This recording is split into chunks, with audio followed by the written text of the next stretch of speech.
And it gets especially frustrating when there are these people who think of paranormal or supernatural as only applying to ghosts. Sure. And Yeah. like when you start folding in UFOs into the paranormal and Bigfoot into the paranormal, as I do, then they're like, well, no, that's not paranormal. That's cryptozoology and ufology. And there's a big Hmm. monkey out there that we're going to capture, and there are aliens, flesh and blood aliens coming to us in nuts and bolts spacecraft. And I see too many similarities between these different disciplines to not lump them all together because I think Uh-huh. that if they're not all the same thing, those, as I've said before, those Venn diagrams overlap pretty significantly. And that might mean that they just come from the same place or they manifest through similar means, whatever. They might not be the same thing, but there's a lot more overlap. I've kind of taken the gloves off in some recent interviews, and I've said that there are two kinds of people in the paranormal. There are those who think that these are all separate categories, and then there are those people who have read books. Hello, everybody. Welcome to another edition of Writer's Drink of Whiskey, your literary happy hour, the show that breaks the fourth wall and just about all codes of etiquette. I am your host, William R. Hincy, and joining me today, I am really honored and delighted to have author Joshua Cutchin. Josh, welcome to the bar. It's a pleasure to be here. Yeah, I'm so happy we could do this. So let me give you, I like to keep everything really theme oriented. So instead of Yeah. saying the Cliff Notes version of a bio, I'm going to give you the Tasty Notes, version of a Okay, bio that here. works. That works. So you have the website, which is Weird Words and Brass Beats. I Yeah, I think need at to the change the time, title. I need to change the title. It's kind of outdated. I should probably do something a little bit more dignified. But yes, that's yeah, joshuacutchin.com. Yeah.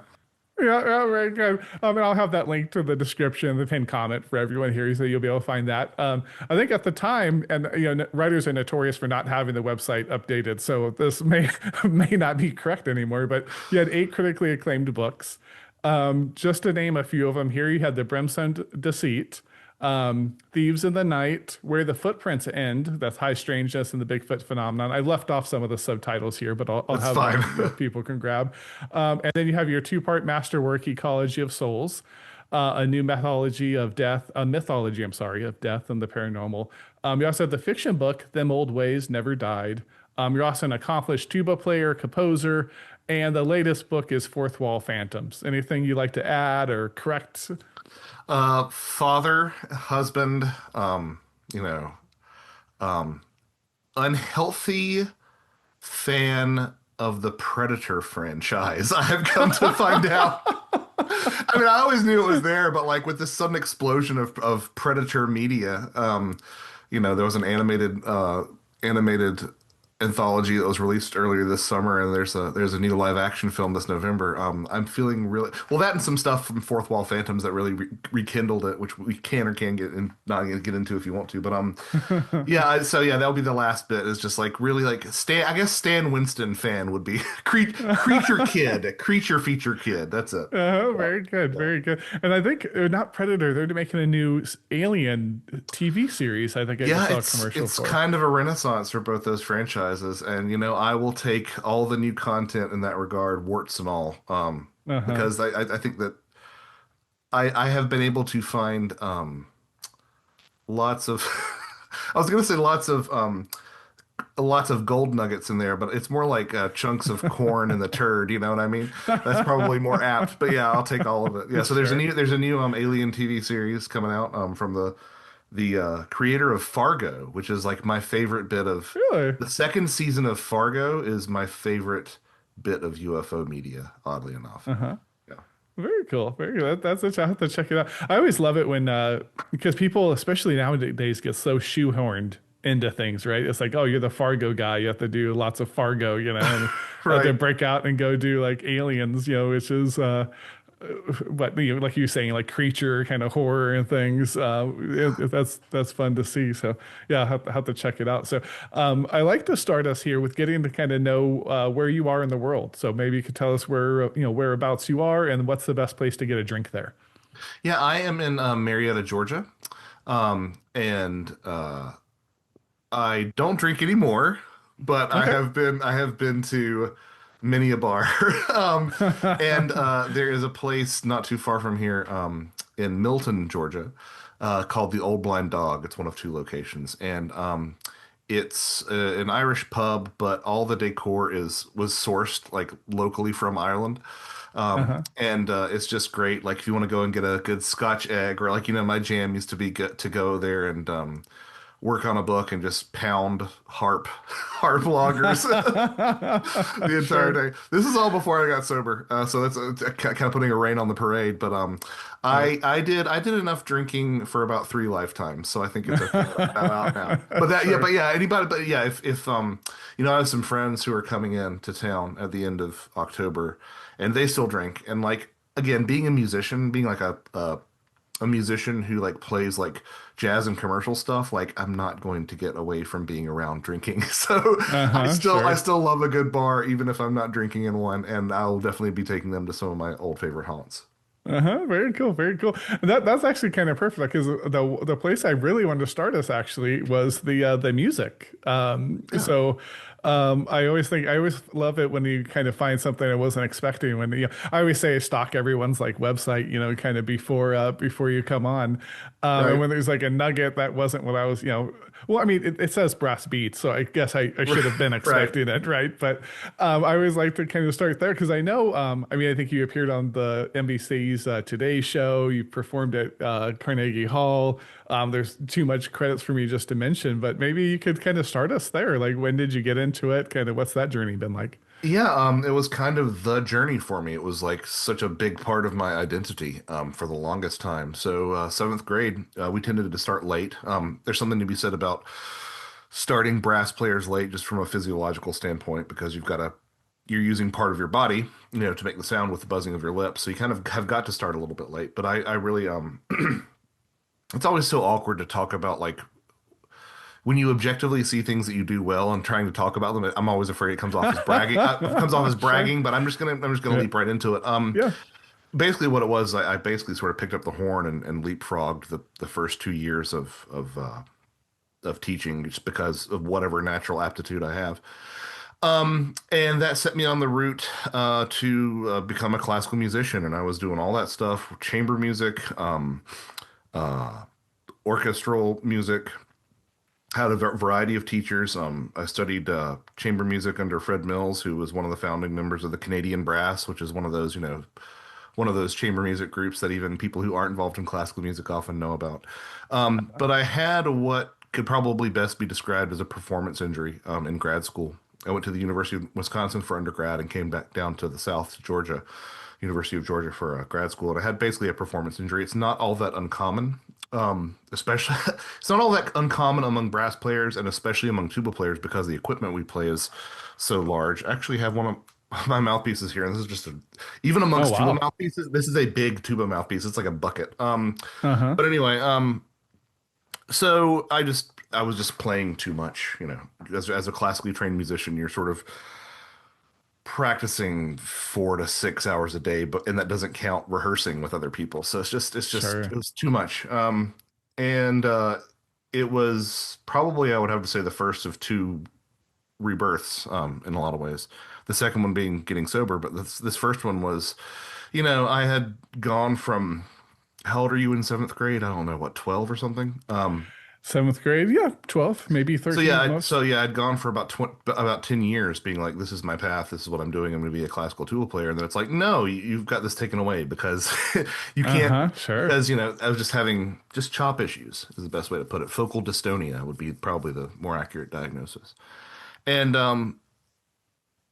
I remember having a lesson with my teacher at the time, David Zirkel, and I said, the one thing that I never got to do, looking back in hindsight, the one thing I never got to do was do a New Orleans style brass band because I'd always had an affinity for that style, and Uh-huh. it's Sure. one of the few places on earth where you can carry a tuba around and people don't think you're a novelty, and Sure. you can play cool music on the tuba. And Yeah. my mom and dad were sort of groupies for the Dukes of Dixieland way back when. And I said, I never got to do, New Orleans brass band music. And he said, well, why can't you? He's like, the problems that you have, no one will notice. And even if they do, they won't care because that's not what the style of music is about. And so I started doing that, just really diving into classical and jazz music because I could still play. And lo and behold, not playing for 8 hours a day actually Uh-huh. improved most of my issues.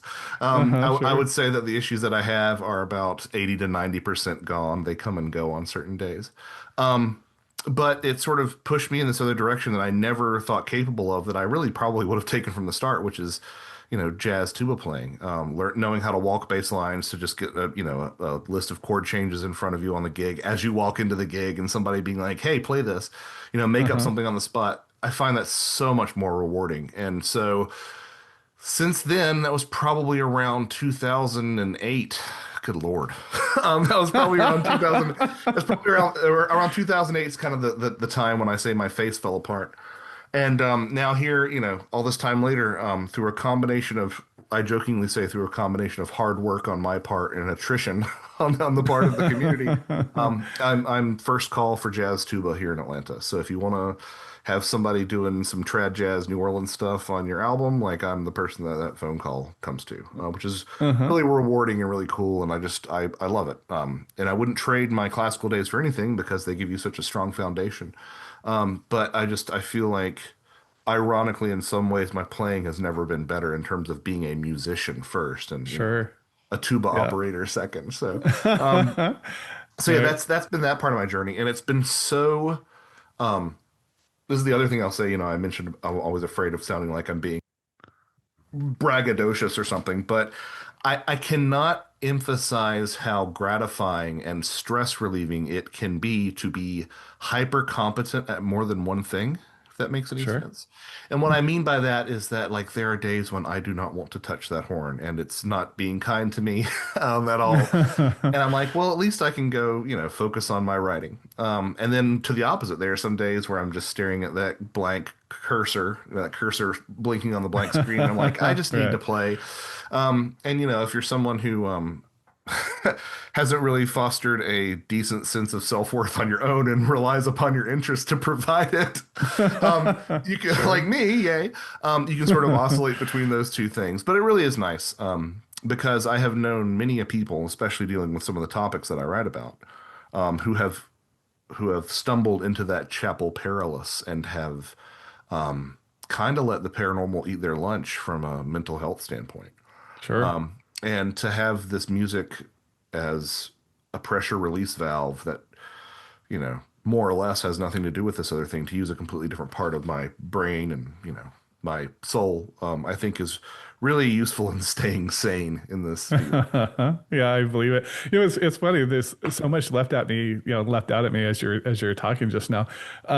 One was that I really think there's a skill in just learning to be great at something, because then you're able to transfer that, right? Like all of that, the dedication, the little, it's like you see a lot of times with not always like the greatest sports players. Like Michael Jordan ended up becoming like a horrible GM and like owner, right? Because Right. he had so much physical gifts and things that he wasn't able to kind of extrapolate it to that world. But almost all of those mid-tier players that had to work really hard at it and kind of learn all the nuances, the nooks and crannies, they were able to then transfer that to the business world or I, whatever it I, happens to I think be. that's an excellent point. And, looking back on it, so well, the only person who really wanted me to go into music in high school was my band director. Everybody else was like, "Josh, you need to be writing." And I'm like, "Well, yeah, but this is, show such an aptitude for this, that so I show an aptitude for it and I enjoy it. So let's pursue this." But anyway, so the love of writing was always in my background, but there was sort of a knock-on effect of struggling through and finishing out that first master's degree, and then going and getting a second master's degree in journalism, like I did, when I was having my shop problems. And that is the fact that you don't wind up on the other side of two postgraduate degrees without having some degree of love for academia and some degree of affinity for sources and endnotes and citations and stuff, like. Uh-huh. And that's one of the things that people say about my work now, is that, and honestly, I do it because it's insurance. It's like, well, I didn't make this up, like, this is where I got this, so, like, whatever you want to Sure. say, I don't know if it's true or not, but this is where you can track down where I saw this. Right. And that's been a strength that's really carried through, and I think that it kind of was born out of spending that much time, in that setting where, yes, you do need to cite your sources, please. So yeah, it's just funny how a lot of these things, work out, in the rearview mirror. The trick that I still have not been able to grasp, because I've been going through some of it this week, in fact, is knowing when, is realizing that in the moment, like, this is all going to come out for the best, Sure. in the end. But so I'm still working on that part of it. But yeah, there definitely is something to be said about that, and something to, from purely a musical standpoint, like I've led my own bands before, and it is hell. Um, it's like herding cats Sure. or raking leaves on a windy day. And now I do not lead bands. I just show up and play. And it makes me more grateful for that, but also helps me to help and sympathize and sort of assist the band leaders that I do work with, being like, "Hey, I know that this is really tough. Can I help you out with this or that?" So, yeah, Right. everything informs everything else, really, in a lot of ways. Sure, sure. How did do you like the term paranormal? I know some people don't prefer it or not, Oh, but I don't split hairs about it. And yeah, I mean, I have some really close friends and people I admire who who want to reinvent the term, or they distinguish between the paranormal and the supernatural, or they even try to say para weird, which doesn't even make sense from like a linguistic standpoint. The etymology sure. of that's a little bit confusing. But like I think that what it really, I mean, I use those terms interchangeably. High strangeness, the other. Anomalies is a good one. Fortiana is my favorite. Uh-huh. Fortiana is Coming a out of good the one. work of Yeah. Charles Fort. But people, you say that and people look at you like you've got an arm growing out of your forehead, right? Right. So yeah, I just stick with all those things interchangeably. And really, what it comes down to is the thing that I think a lot of these topics, paranormalia is a good one. A lot of these topics seem to be dancing around, which is the fact that we just don't have language for this stuff. We just really don't. Sure. And Right. so we've got Well, to and find these sometimes you're just placeholders. Yeah. yeah, Yeah. and sometimes you're just trying to communicate with the normies, right? The quote unquote normie. Like if you say, "Oh, there's a difference between supernatural and the paranormal," and you're talking to someone about Bigfoot that doesn't know anything about the subject, right? That just knows Yeah. the Jack Link's commercials and Yeah. Chewbacca or whatever, right? Like they're definitely going to look at you like, "What are you talking about? What Well, is this?" yeah, and it gets especially frustrating when there are these people who think of paranormal or supernatural as only applying to ghosts. Sure. And Yeah. like when you start folding in UFOs into the paranormal and Bigfoot into the paranormal, as I do, then they're like, well, no, that's not paranormal. That's cryptozoology and ufology. And there's a Hmm. big monkey out there that we're going to capture, and there are aliens, flesh and blood aliens coming to us in nuts and bolts spacecraft. And I see too many similarities between these different disciplines to not lump them all together, because I think Uh-huh. that if they're not all the same thing, those, as I've said before, those Venn diagrams overlap pretty significantly. And that might mean that they just come from the same place, or they manifest through similar means, whatever. They might not be the same thing, but there's a lot more overlap. I've kind of taken the gloves off in some recent interviews, and I've said that there are two kinds of people in the paranormal. There are those who think that these are all separate categories, and then there are those people who have read books. And that's so much more snarky than I mean to be, but at the same time, Sure. like when you read so much of this stuff and you spend so much time in these things, and you hear about missing time and Bigfoot encounters, which is a thing sometimes, and Sure. you hear about the dead and UFO encounters, which is a thing sometimes. It really starts to blend these things together to the extent that, like, at the very least, you can't say with certainty that these are separate, and you have to entertain the possibility that they might be at least related, if not the same thing. Right. All right. Right. Yeah. See, I Yeah. told you it wouldn't be a problem. I was just going to ramble. Well, you're the very best kind of guest. Okay. The Okay. ones that you're trying to pull like things out. Like no, Yeah. you got to give Yeah. me more than a 2 word answer. So no, that's great. If you're watching Writers Drinking Whiskey, you believe in independent media and discovering artists and creators for yourself. Thank you. You are appreciated more than you know. And to that end, I will be releasing my latest novel, Pirates of Appalachia, as a weekly serial on Substack. What is Substack, you ask? Very good question. It's an app where you can sign up to support independent creators directly, from news to podcasts to YouTubers to a growing community of today's very best short story writers and novelists. What is Pirates of Appalachia? You must not have been paying attention the many years of this show. So, for you in the back of the class napping, which was what I was generally doing as well.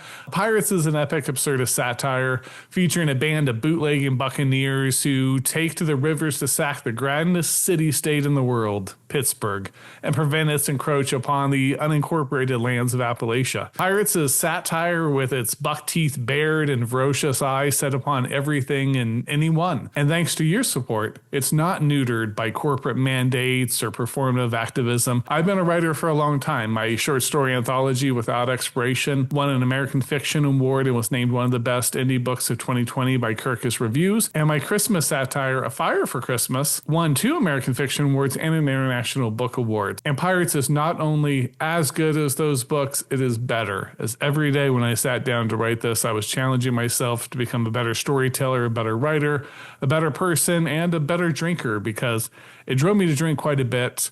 And now my alcohol tolerance is like 3 bottles of Jack, and it's expensive and probably bad for my liver. Pirates will be complete in its entirety on Substack. So if you go on there, subscribe to me, you'll get Pirates, you'll get a free ebook.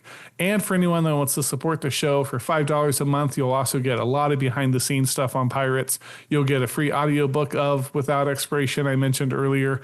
And you'll get early access to all of these Writers Drinking Whiskey episodes months and months early. And for every 100 subscribers, I'm going to host a Writers Drinking Whiskey happy hour strictly for subscribers. So you'll come on, we will chat, we will have a great time. So support independent storytellers and join the community. The link will be in the description and in the pinned comment. And if you're not inclined to check out Substack, not a problem at all. You can support the channel by becoming a member on the YouTube box or just continue watching. We'll run you a tab. Now back to your regularly scheduled programming. What I wanted to go to was just so we had talked about the music, and then you get the second degree in journalism. Yeah. So you can see like the writing, and you talked about writing in high school. Where does the paranormal stuff kind of come in? Where did your fascination or love for that start? Yeah, I mean, this is the part of the conversation where you're like, when I was 12, I saw a UFO and it changed my life forever. But I really can't lay claim to anything like that. I grew up in a household that was a Christian household. I'm still a practicing Christian today, but it was a household that still allowed for a lot of mystery and a lot of wonder, which is something that, frankly, I don't see from a lot of Christians nowadays. Embracing that sort of ambiguity about like, well, we don't know everything about what's out there. So it was never discouraged, and I think that was a big part of it. And being, as I sort of alluded to at the beginning of our conversation, a creature feature kid, naturally you find your way to things like cryptozoology. Right. Apparently, I found out, probably about, I don't know, maybe 5 years ago or so, that my dad was subscribed to the Bigfoot Field Researchers Organization newsletter back when it was like a physical newsletter. Apparently, Really? Very apparently cool. that was a thing. So like maybe there is some sort of genetic component to it. But yeah, like I would, I would check, I would pick up a book on the paranormal or something once every 3 years, as a sort of side interest, and I dipped my toes into it. It certainly wasn't immersed in it like I am now, but it's always been sort of running there in the background. And it Sure. wasn't until I had my first desk job at UGA and I realized how much I hated everything, um, that I even thought that I could write about this. And the idea that I could even make something approaching a living wage was even more of a pipe dream. But because I remember speaking with my dad, being like, "Can I be a cryptozoologist when I grow up?" And he's like, "No, that's not a thing, son. like you can have Not this unless you want to interest, live but here in the basement forever. yeah." And of course, I went into the very lucrative field of tuba playing, but that's another story. But yeah, so just the fact that I often say I have this old copy of Jerome Clark's The Unexplained, which is this great anthology of paranormal stories. My first exposure to a lot of things that I have such an affinity for now. Hmm. And like my mom had to repair it with like clear packing tape because the cover was coming off. Very And cool. it's so bizarre to me that I came out with a Trojan Feast, and one of the people who reviewed that, he either reviewed that or I think he reviewed that and The Brimstone Deceit in 14 times. But like, yeah, Jerry Clark's reviewing my books, and it's like, what is this world that I'm in? Like, this is so bizarre, and it really is that equivalent of Uh-huh. like, a kid playing basketball and then growing up to play with LeBron or something. Sure. It's just it is a it's just I look through the names in my cell phone and I'm like, I have that person's number. This is so weird. I know. How And do I talk to these people? it's been incredibly gratifying in that Yeah. regard. And yeah, It's funny you see the you feel that imposter syndrome, right? You're like, why am I always, with this group? Yeah. always, yes, And no matter always. who, like how much accolades that people are, have on here, like they've sold 30 bestsellers, whatever, they still have that imposter. So it's such a strange, like human little quirk that you're just like, how do I know these people? And they might be feeling the exact same about you now, right? There's some new researcher that has books out there. It's like, Yeah. oh man, Joshua Cutchin just reviewed my book, or he gave me a blurb. Oh my gosh, I don't deserve this. Yeah, I've run Like into that. that. Well, and then yeah, but it's also still that the mirror side of that too, which is like I shouldn't be blurbing people's stuff, you know. Yeah, Who exactly. made me the authority on this sort of thing? So but yeah, and it's I have my gripes like anybody does about anything that they do, but there's a lot of gratitude to be found here. Sure. Yeah. Sure. Well, and I'm glad you brought up the everything kind of being interconnected. Because it's uh as I started the show, I had mostly fiction writers on, but I think I was a kid from the '80s. I think what got me onto paranormal kind of topics was unsolved mysteries, because my Mhm. parents would watch that because neither of them have any interest. Yeah, exactly. Yeah. Yeah. And Yeah. so I had on Dr. Jeff Meldrum, the physical anthropologist people aren't aware. So he really knows early human Yeah. foot. So he's very much, it's a undiscovered hominin, or I roaming around. still, even though he and I part ways on what the phenomenon represents, I still have such a deep admiration for his work. And Sure. the first book that I will press into people's hands is Legend Meets Science. That's Oh just such yeah. a That's a great, like, great one. that's the book that makes you sit up and go, wait, there's something here. That's a Yeah. wonderful Oh, work. yeah. Yeah. That's the one where that it just kind of thoroughly convinces you, really. You're like, okay, Yeah. there's something there.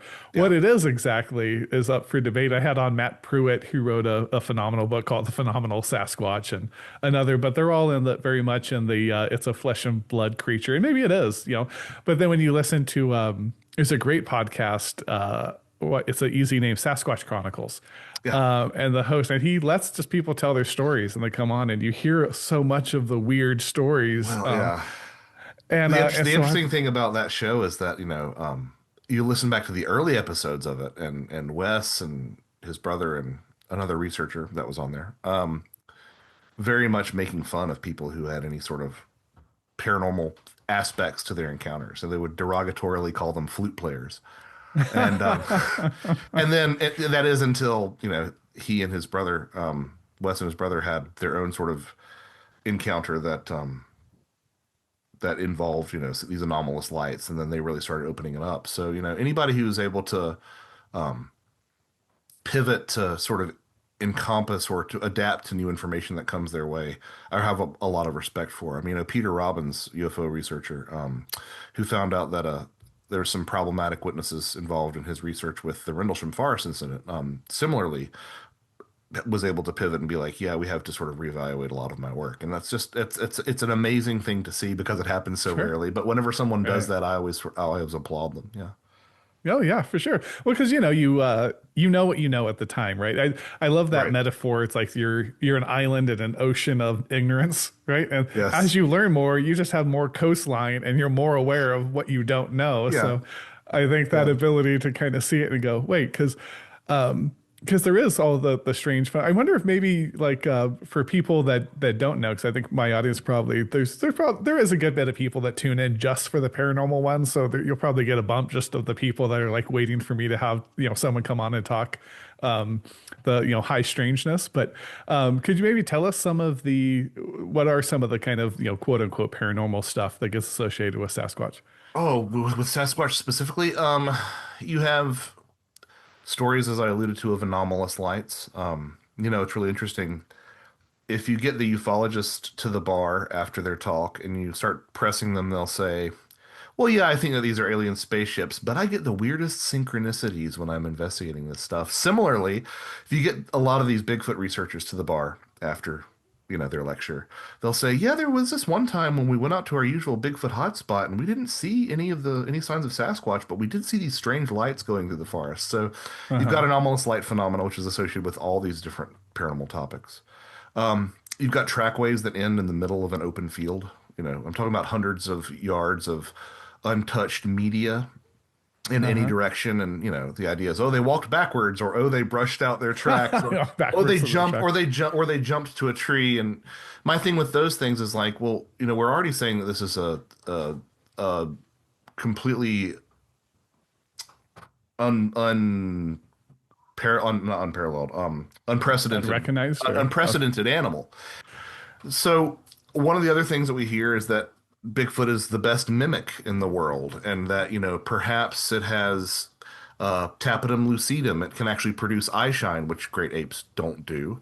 And it also can leap 100 yards vertically and horizontally. It's the best in the world at all these different things, but it's Uh-huh. still, so that's sort of the problem that I run into is that in order for us to accommodate all the strangeness that's associated with Bigfoot, it has to be the best or the most in the world at various different things.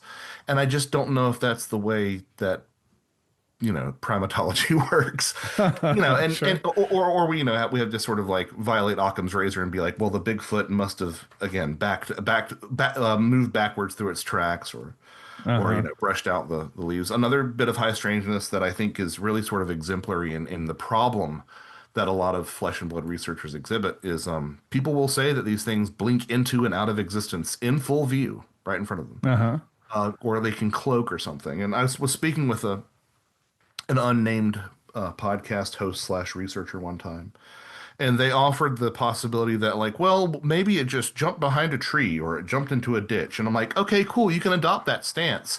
But if I take that line of logic and apply it to every aspect of someone's sighting, you wind up with, you saw a bear. And Uh-huh. that just seems problematic to me.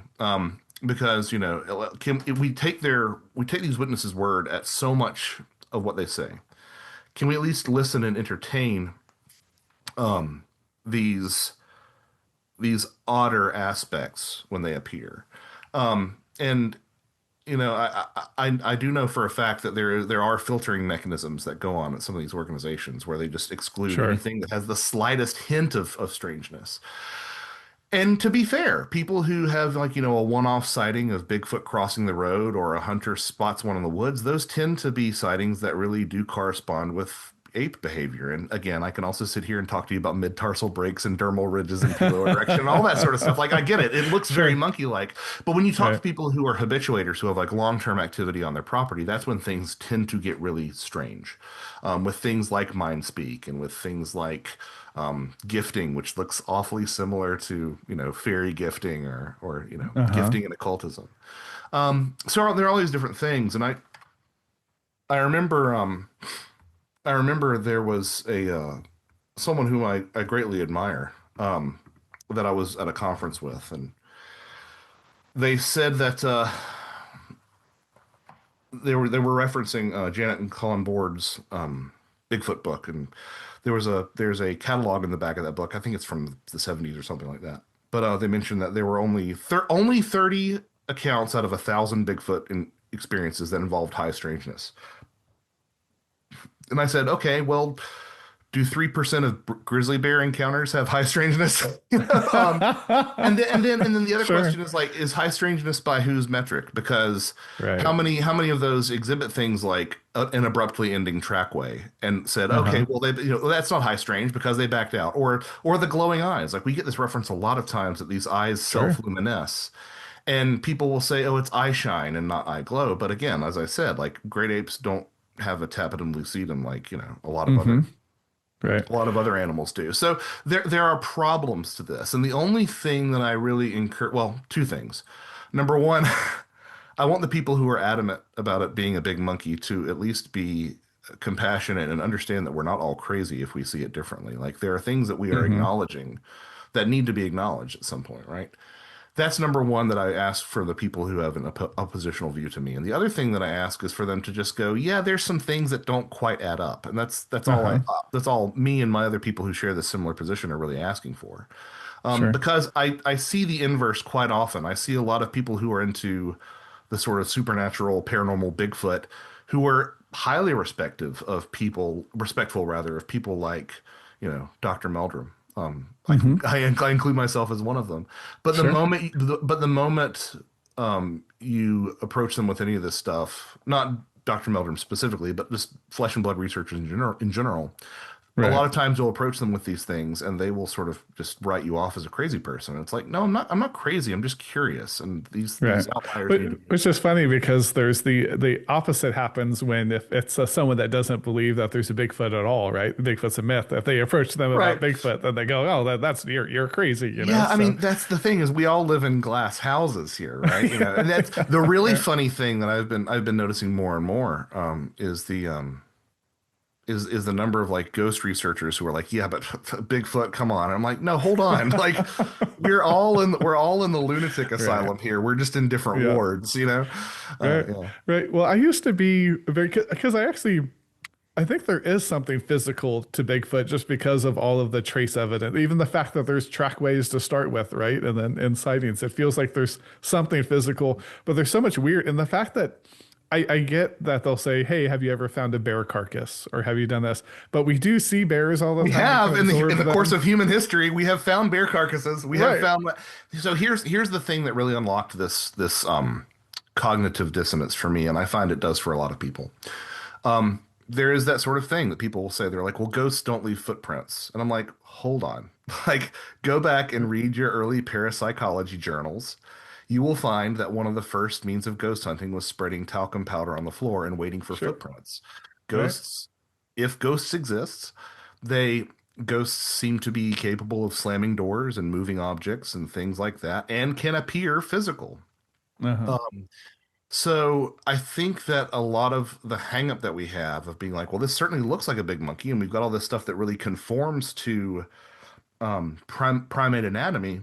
It looks like it's physical. I think all that the problem that we have reconciling that, especially as people in the modern West, is that we've got this kind of backwards about what this dichotomy between physical and non-physical. I don't think that that boundary is as well defined as we Sure. would like to think it is. Another good example of this would be things like, well, honestly, um, right now I'm staring at a screen and I'm talking to you and I'm getting stimuli that's being processed in the non-physical part of my brain. Like there's an Yeah. interaction Right. happening right Yeah. now like that. But also like, Uh-huh. psi phenomena. One of the very few Sure. hills that I will die on is that psi phenomena is a thing. And if you look at the work of people whom I respect, like Dean Radin and Daryl Bim and Rupert Sheldrake, like there seems to be something to psychic phenomena. That is Sure. something that showcases an interaction between the physical world and the mental world. And to me, that's the same breakdown as the physical world and the spiritual world, as the material and the spirit, or, dare it be said, the sort of factual world and the fictional world that is inside all of this Uh-huh. too. Right, sure, sure. Well, it's funny. I heard someone saying that we've had this materialistic kind of view that is the predominant view in Western society, and consciousness is kind of the top of the pyramid, and but no one can ever explain it. And then, but if you switch it down to the bottom and go consciousness, and then everyone thing starts with there because it's like we understand intuitively that I'm in this room. Everything Mhm. that's in this room, including the room itself, started with a thought, right? It was like someone Right. designed it. Someone had this 100%. idea to It's put all a board there. manifestation, really. Yeah. Right, yeah. Yeah. But then we go, oh, except for the universe. There was no thought, Right, but right. everything else we know of completely started with one. Yeah, and it's so shocking to me in an age when we are starting to capture imagery from people's imaginations, from people's dreams. Like that's a thing that's happening. If you keep up with it, that's the thing. They're being able to distinguish that there are like some objective things that we can pull out from people using the imagery of their dreams and machines. And look, I don't claim to profess to know how they do it, but like that's a thing. But even beyond that, like placebo is a thing. Sure, like right. can we address that? Like it's so Yeah. wild to me that placebo is a thing. We're all like, oh, it's just the placebo effect, and we move along. It's like what? Or that I Or can like, oh, I can whatever. think myself into a panic, or I can think myself into Right. calm, or I can think myself into arousal. Like these to me are really Yeah. Or you can indicating think that yourself same. well sometimes, right? Sometimes it's Yeah. medicine and like And, it's placebo effect and they cure their, alopecia or whatever it might be. and You're like, wow. that'll be a feat to cure your alopecia. But yeah, it's that thing of like I think that's the same. that's a very handy illustration of the sort of thing that people get hung up on with the physical versus non-physical aspects of Bigfoot. Hmm. Similarly, you could make the same case about UFOs. Like these things, these experiences seem a lot like altered states of consciousness or spiritual interactions, and yet they do leave burn marks in the ground, and people do Right. get, Or some of physiological the effects from them. anomalous crop circles, right? The ones that it's like, no, a person couldn't have made it, right? There's some that are, Yeah, yeah, yeah. guys with boards, but there's the other ones that have all these weird physical properties and everything else. Well, there are cases of people who are undergoing hypnotic regression for their UFO encounter, and they will have the same physiological effects that they did after their UFO encounter while they're on the couch. Like they will Uh-huh. get Jeez. conjunctivitis and they will get a sunburn. Um, Uh-huh. and that's really weird to me, and it suggests Right. I don't know what it suggests, but it definitely blows open the conversation. Uh-huh. Sure. So did this feed into the ecology of souls? Like when you talk to her, I might, because I'm going by more cliff notes of Right, everything. right. As I read through all of them for this research, I was like, I okay, would gotta not get that book, expect gotta you to get that read book. through my entire body of work. No, yeah, so most of what I do, in addition to having just a general contrarian streak, Uh-huh. um, is I like to do one of two other things. I like to take something tiny that people have sort of mentioned or noticed, but like they mention it in a sentence or a paragraph and they move on. And I like to go, wait, hold on, stop. Let's go back and let's revisit that and unpack it. And like, can we tease this out into a full length book? Uh-huh. And see what we can learn from that. So that's a good example of that is the brimstone deceit, which is, taking a look at the pervasiveness of sulfur odors in a lot of these encounters. But another thing that I like to do is to really take that sort of interdisciplinary approach and put these topics in dialogue with each other and to sort of make the Hmm. case that these experiences have a lot more attributes in common than they do different. And so to that extent, um, ecology of souls was kind of an end game of a lot of this research because it had been an idea that had been in the back of my head for 7 years or so. Because another thing that I like to do um, is I like to really challenge myself in whenever I get my mind made up. So I try to do that politically and Sure. religiously, and to really be like, do you really think that, Josh? Do you? Huh? And Uh-huh. and one of those things is, so what do you do with the fact that um, the human dead appear in some alien abductions? Or that people will have UFO encounters and then they'll get poltergeist phenomena in their house or see dead Uh-huh. loved ones shortly thereafter. Like, what do you do with that? Because you already, what does that mean? And then, what does it mean that a lot of cultures, mostly Western Europe, but arguably worldwide, have associated fairies and the dead? And you've got Jacques Vallée who comes along in 1969 and releases Passport to Magonia that says that the UFO occupants look like fairies. Like, what does that mean then? If Uh-huh. dead to fairies to Sure. UFOs, what does it mean that, as Dr. Kenneth Ring suggested in the 90s, near-death experiences look like UFO encounters? What does it mean, as Eddie Bullard said in the late 80s, that shamanic initiations look like UFO encounters? Can all these Uh-huh. things be put in dialogue with one another, and where does that take you? So I had this idea of like, well, I'll just write a tidy little book on death and UFOs, and we'll be done with it. Oh man, 260,000 words later. Sure. And it was just one of those things where it was like I came across so many interesting concepts like the idea of the small soul or polypsychism or some of these other sort of, quite frankly, ancient ideas and indigenous ideas that would require explanation that was like, okay, well, I could constantly digress while talking about UFOs, or I could just sort of set all this stuff up. And then when you start writing about UFOs, refer to those other chapters. So that was a Uh-huh. lot of what it was, which is part of the reason that, people ask me how many books I've written. I'm like, well, I've kind of written, I think 10 now. I don't because I don't really know how to say it because a couple of these have been broken up. Ecology was never supposed to Sure. be two. Where the Footprints In, the book on Bigfoot that I did with Tim Renner was supposed to be one book. And then you've got with Ecology of Souls is really weird because there's kind of a third book that has three appendices and bibliography and endnotes, but like I Uh-huh. don't really consider it part of the two-parter because it's really linked to those in such a way. So Sure. I just say a couple books. I've written a Well, couple books. it's kind of like to fit it into something you can sell, right? It's like I had the same idea with my current novel, Pirates of Appalachia. I'm like, I'm gonna have these pirates in kind of a quasi future that are gonna like sail down to sack the city of Pittsburgh, Mhm. and I'm gonna parody like politics and all these things. It's gonna be a little book. 230,000 words later, I'm like, Yeah, okay, yeah, can I fit yeah. this? Like, and I'm like, I could break it into two, and like, or Yeah, you I do hate one having to mega do it. book. Yeah. And honestly, like it's gotten better, but unless you're going with a traditional publishing house, which I haven't for the past couple of projects, unless you're going with a traditional publishing house, it just becomes a logistics issue of like binding quality and all that sort of Right. thing too. Like Yep. Fourth Wall Phantoms, my latest, is about as big as I would want to cram into a single book, and it's about 176,000 words. Uh-huh. Yeah. Um, so and I kind of hate myself for writing so many words.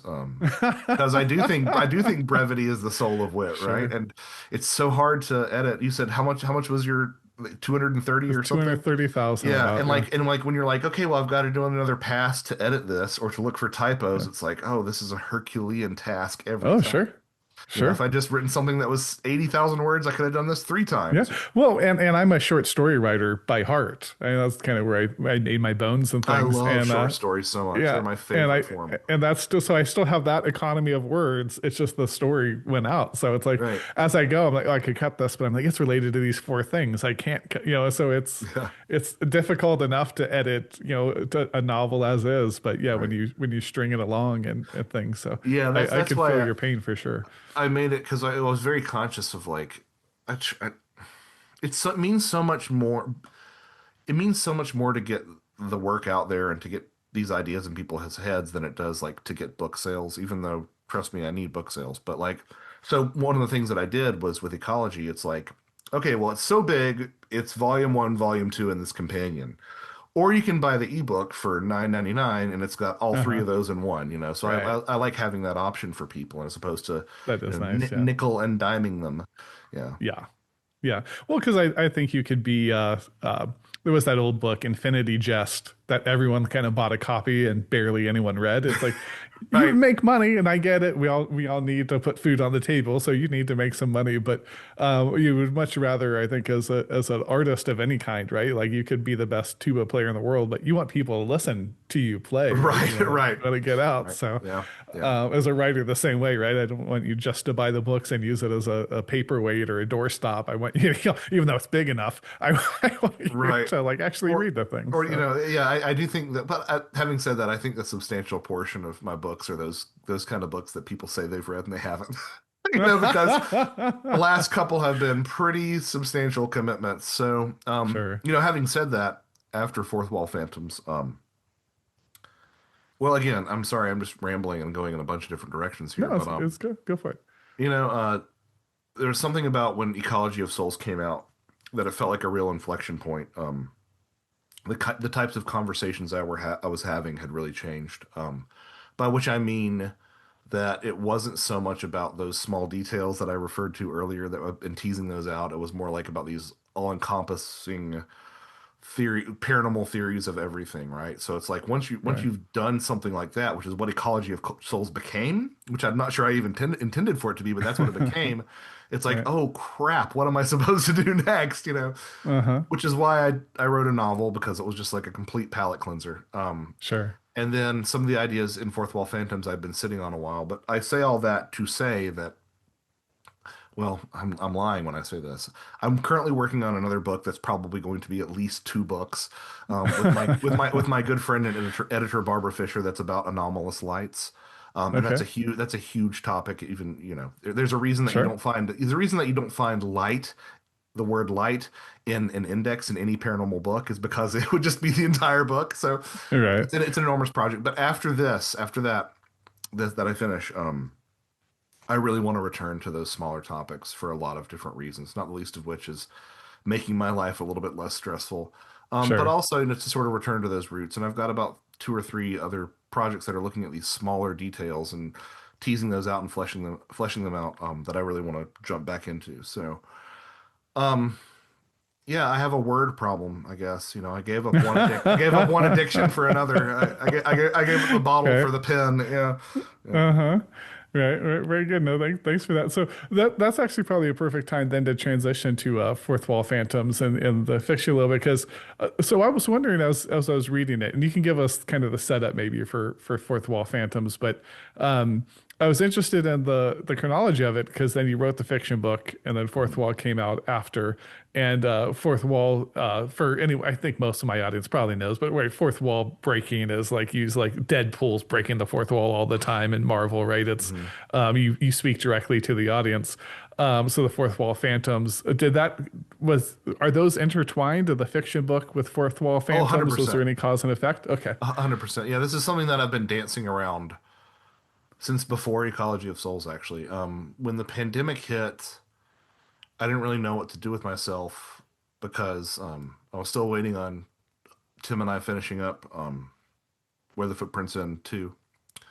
And so I ended up reaching out to a bunch of authors whom I admired, and we put together a book that no one has bought called Fairy Films, which is looking at both overt and subtle ways that fairy folklore has found its way into cinema, into film, and television. uh-huh, I think it's a really lovely book. It's a nice hodgepodge of different perspectives and stuff, but it just really shows the fact that highlights the fact rather that we talk about fairy lore all the time and we just don't realize it.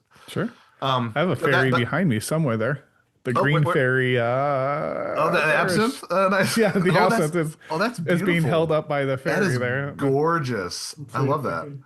Oh, I actually have a fairy hanging it from it. I forgot. I have a few Christmas decorations that stay year round, but we That is have. gorgeous. If Oh we my get it, and goodness. I think there's a Tinkerbell. I think is my daughter Cassie's old ornament. I love that though. That's amazing.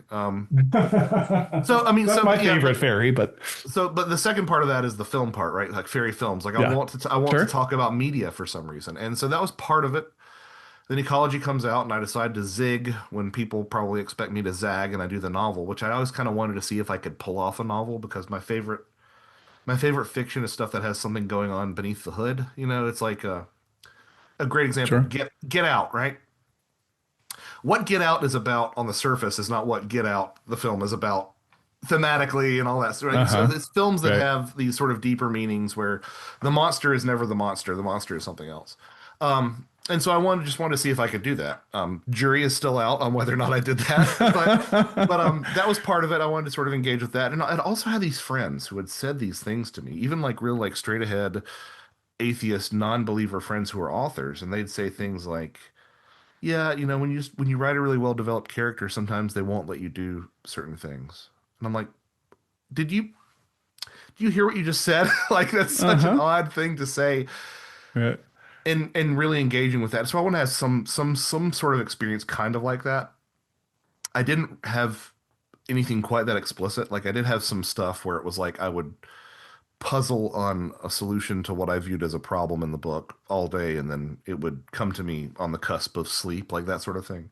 I yeah, didn't really have the fourth wall breaks, as in fourth wall phantoms, that are as dramatic as they are. uh-huh, But again, but it also comes back to that thing that I talked about. Like, what do you think about this, Josh? You've got such a tidy, concise, internally logical version of the paranormal. What do you make of people who see fictional characters in their lives? Huh? How do you fit that into Ecology of Souls? right, Because you just said it was all the dead, but there are these people who say this. And so that was part of it. Part of it too was just wanting to rescue these stories from the landfill, because you talk about stories that people do not pay attention to and do not want to engage with. It's this sort of thing. sure, Because I can say that because I haven't wanted to engage with them for a long time. Um, but as it turns out, it's a shockingly common phenomenon. I mean, there's a book that I reference. When you're writing nonfiction, you sometimes run across these books that you wish you could just copy paste into your book. Not in the sense that you uh-huh, want to plagiarize, but in the sense that like, oh, everything in this informs what I want to say. And that sure, book for Fourth Wall Phantoms was Chidambaram Ramesh's Embodied Imaginations, which is a book exclusively dedicated to manifestations of fictional characters in the lives of creative types and authors. Uh-huh. And so that's sort of the jumping off point for the book is that, these people, uh, creatives who see their creations and interact with them to varying degrees. And we're talking about like Joan Didion, Alice Walker, Rudyard Kipling, Heinrich Ibsen, like these are people that we, culturally respect as creative people who are like, no, there's something more going on here than just my imagination. Like I'm interfacing Right. with something. Um, and so that's the jumping off point. And then you say, okay, cool. Maybe these people will have super active imaginations, but people who didn't create these things also see these things. Uh-huh. And then putting all that in dialogue with UFOs and cryptids and ghosts, and sort of looking at the role that our culture plays in how these things manifest to us and appear to us. And really, what I think it comes down to is there is this dialogue, this Ouroboros between the phenomenon and our culture, where one is constantly being influencing the other and being influenced by the other over and over again. Um, that's even before we get into, the sort of headier philosophical application of fourth wall breaks, which among narratologists are not necessarily called fourth wall breaks. They're called metalepsis, which is any sort of shattering of the hierarchical illusion in media. So not just Deadpool talking to the audience, but you know, the knights interacting with the narrator in Monty Python's Holy Grail, Uh-huh. right? Sure. Or anything that breaks that illusion of like, oh, this is a Oh, and story and like a storytelling. Yeah. Blazing Saddles, they start battling through the movie Mel, theater at yeah, the yeah, premiere. yeah. Yeah. Mel Brooks is a master of metalepsis. But even it can even be subtle, even if it's just like a reference, like the Teenage Mutant Ninja Turtles cell phone goes off and their ringtone is the Teenage Mutant Ninja Turtles theme song. Like that is an example of metalepsis. Hmm. So it's a Sure. very rich concept and one that you can just really spend years probably reading the scholarship on it.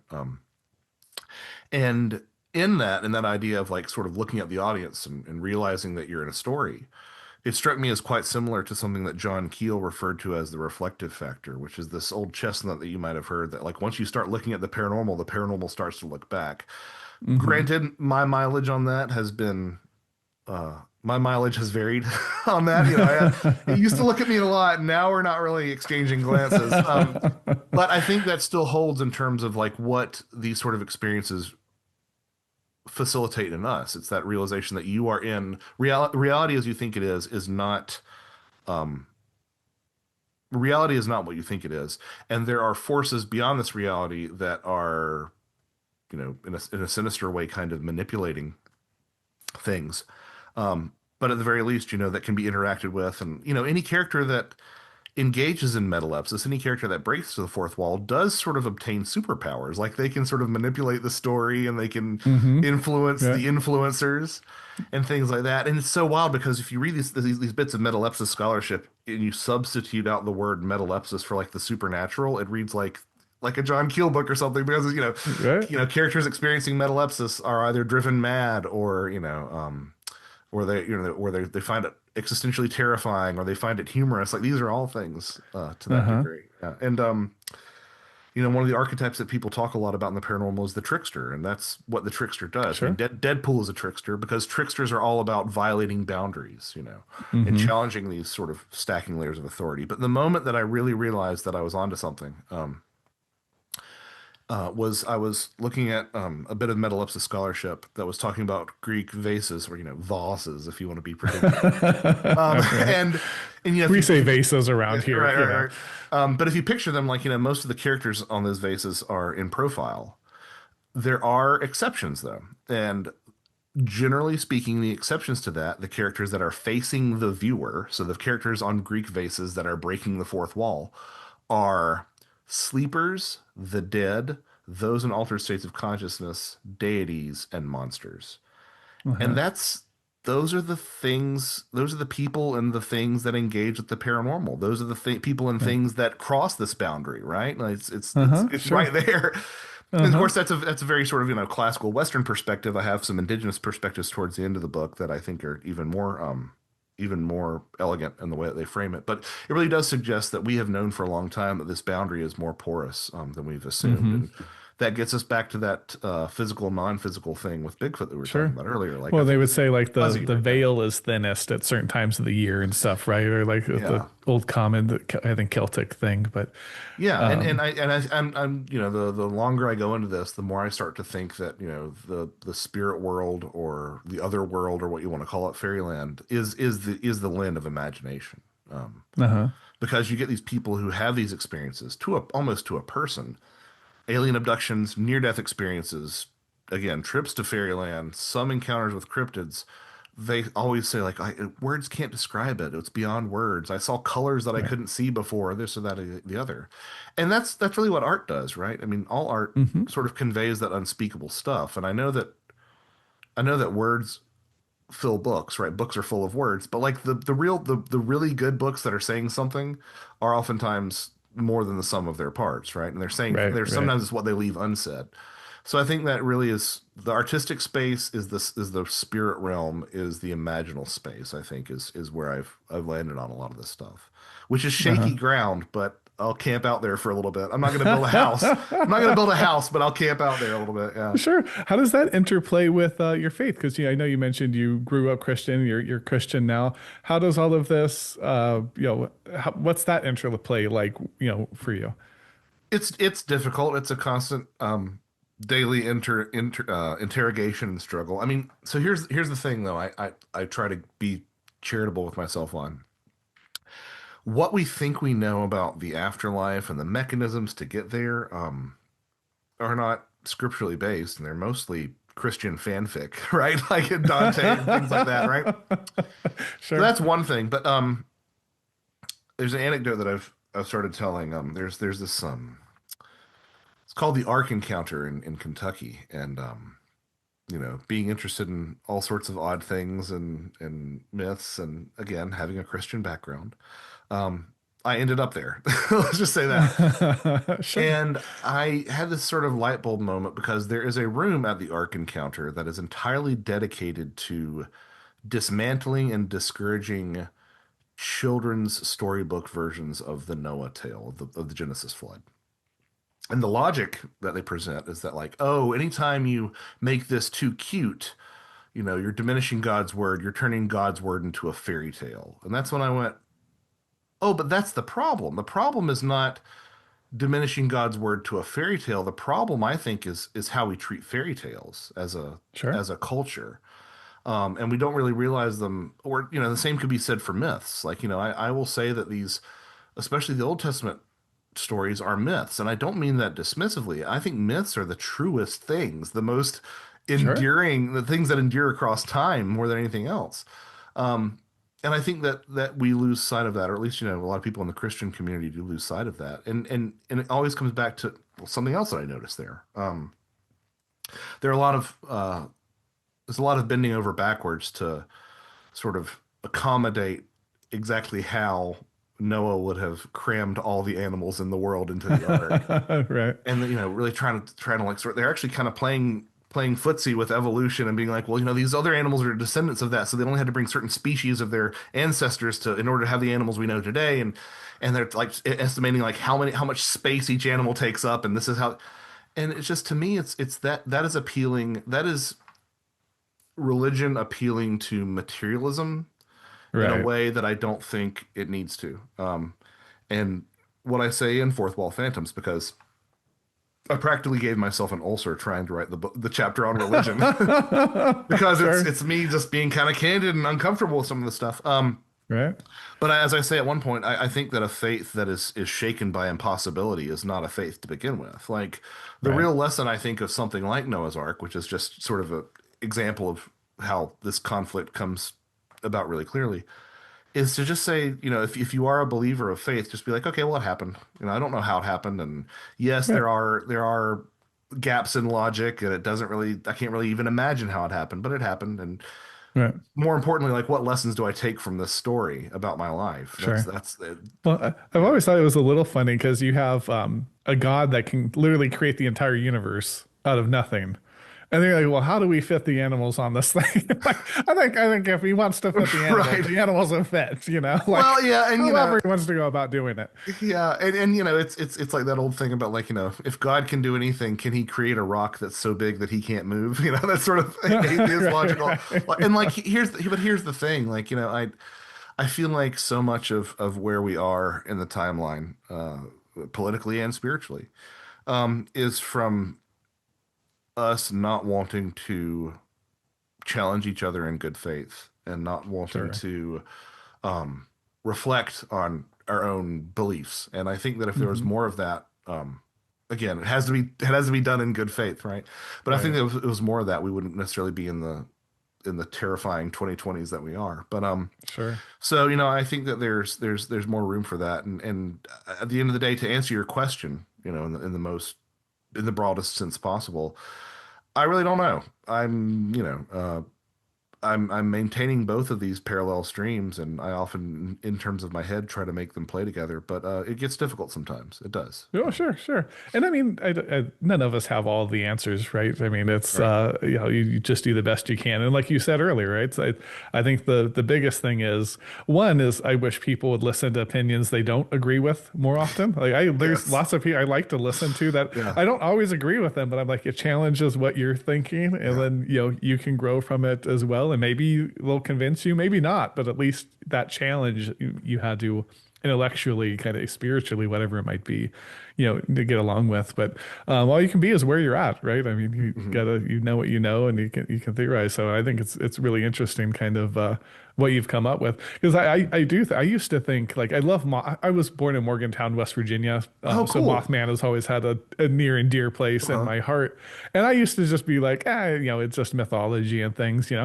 But then over the years, like as you hear, its eyes glowed, Bigfoot's eyes glow. You Yeah. say Yeah. winged humanoids have this long like history throughout time of, they're angels. There's different, Mhm. all kinds of different mythologies with them. And I was like, I think it's just something we don't understand. Like, I don't think there's a Mothman like creature out there exactly that, Yeah.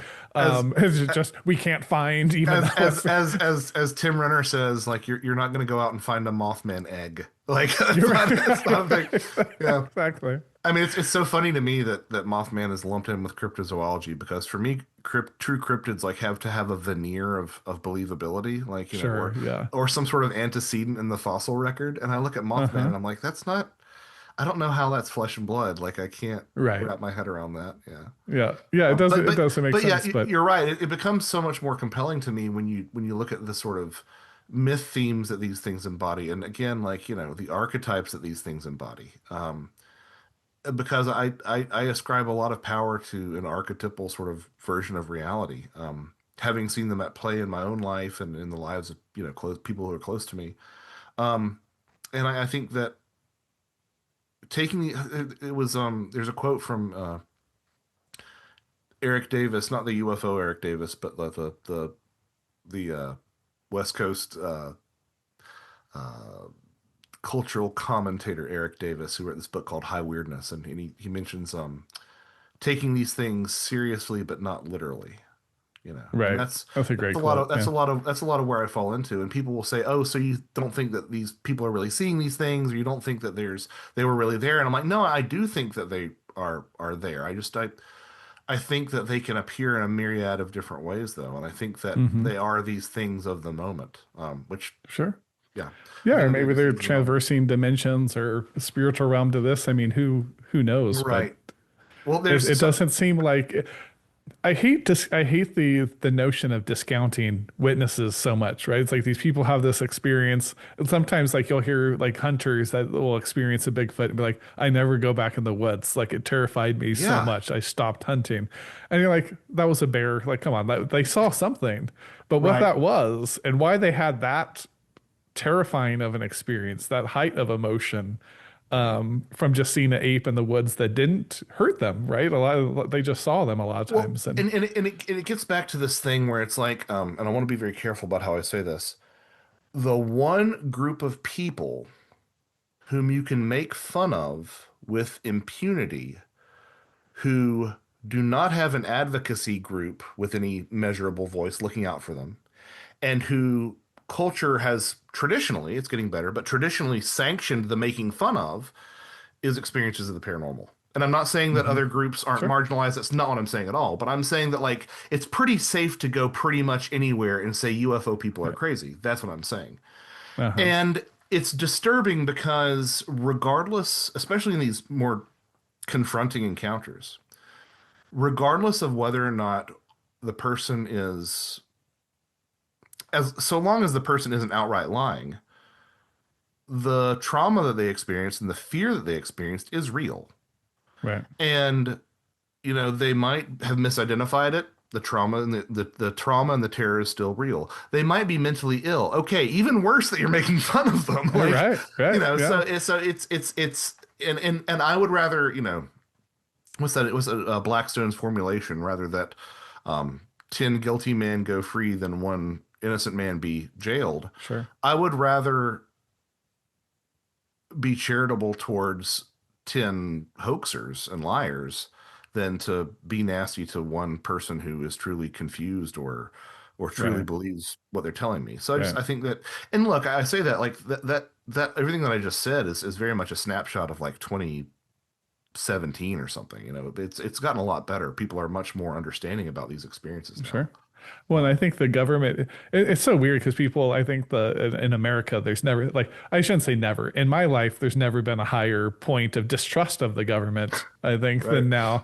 But when the government comes out and studies UAPs, the phenomenon formerly known as UFOs, then they're like, oh, well, maybe there is something there. Right. Something's going on. And but I think that's part of this. Like, I don't think that you would have had so much awareness and so much, um, frankly, progress in the realm of disclosure if it wasn't post-truth times, right? Right. Like, I think it's Sure. trickster times, right? It's the time of the Yeah. trickster. Yeah. And Sure. and really what it comes down to is it's safe for the UFOs to come out and be a little bit more open because nobody believes anything now. It's like I remember it was back at like Dragon Con a couple of years ago, and I said, okay, I want you to imagine something. I said, I want you to imagine that the person that you didn't vote for in the last election is president, and they're telling you that UFOs are real and they're from another planet. Do you believe them?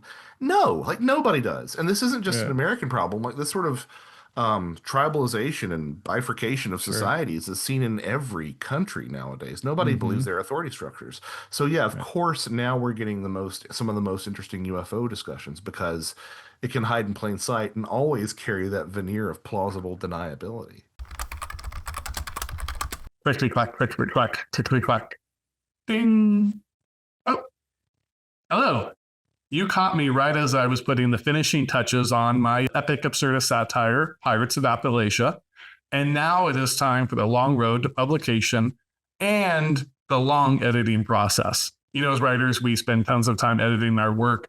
The hardest part, I think, of the editing process is really like the proofreading, the copy editing, because you were so immersed in it. I've just spent 13 years immersed in Pirates, got it all together, went through, edited it front and back by characters, all these different asymmetrical ways. And still, it's going to have typos in it. And they're going to horrify me one day if I ever find those in the actual printed edition. The way I combat that is with Edit GPT. You found today's sponsor. The link is on the screen now. I'm going to put it here. Here's the link. If you're on the podcast forum and you can't see me pointing up at that link, if you're on a podcast, you're really missing out. I'm really animated with my hands. But if you can't find it on there, feel free. You'll find it in the description. It helps support the show, helps restock the bar, helps keep this guy happy so that we can keep putting all these shows out there for all of you. Thanks for everything. Let's get back to the writing because Pirates of Appalachia is not going to finish itself. The one thing Edit GPT cannot do is save the file for you. So I'm going to make sure to save that now. So I want to get back to my work. You get back to your regularly scheduled programming.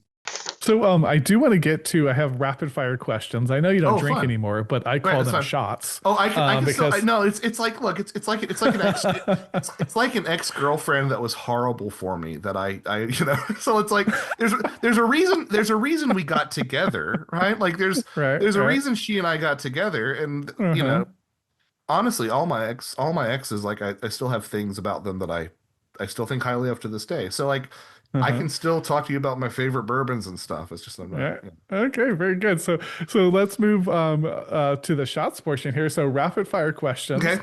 And I love to start these with, if I can get my paper here, with some trivia. So since Okay. you write, and this is always unrelated to what the guest knows Okay. about. So since you Okay. write about high strangeness, I want to talk to you about like things that are eminently normal, namely the mundane. So Oh, okay. This is fascinating. I love this.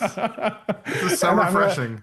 yeah, I keep meaning I'm gonna put up a leaderboard. I should try to do that this week, because the points are completely Wait, made up based on you, my do I win. need to keep my hands in full view so you can see I'm not Googling it or? No, Okay.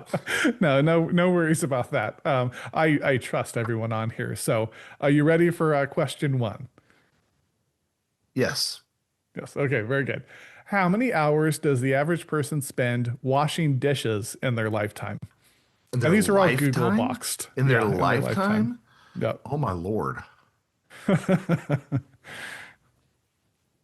Is it measured in days or is it straight up measured in hours? You can give me either. I would say that people in their lifetime spend an average of like 6 months washing dishes. 6 months. So how many days are we talking? 6 months? About 180 days Six is ish. 18, yeah, yeah. Oh man, you are really close. It's so I mean I'm going to give you credit for that one for sure because it's about 4,239 hours or 176 days. Hey, So, yeah, that's yeah, awesome. you're really Guess good. what my chore is at home? That's yeah. Mine too. Maybe that's why Yeah. it's number Yeah. one here. Very good. Thanks for that. So how Okay. many times does the average person hit the snooze button in their lifetime? And these in your lifetime questions are so difficult because it's I would say 700 times. 700. Oh, you're way low. It's approximately 12,045 times. Um, Wow. I and guess assume you can hit the snooze button multiple times in one day that's too. true. I Yeah. used to hit the snooze button like 70 times. It used to drive my Yeah, wife yeah. completely crazy. She's like, "Would you just wake up with your alarm so it doesn't wake me up?" But it feels so good, to have the Yeah. option. On average, how many steps does a person take in their lifetime? Should take or how I would say they take 5 million steps. Oh, you got the million right. It's about 219 million Holy, is what okay, they yeah. estimate. Yeah, That's I'm walking around the earth 8.7 times in our wow. lifetimes. Okay. Yeah, that was way too low now that I think about it. Okay. Yeah.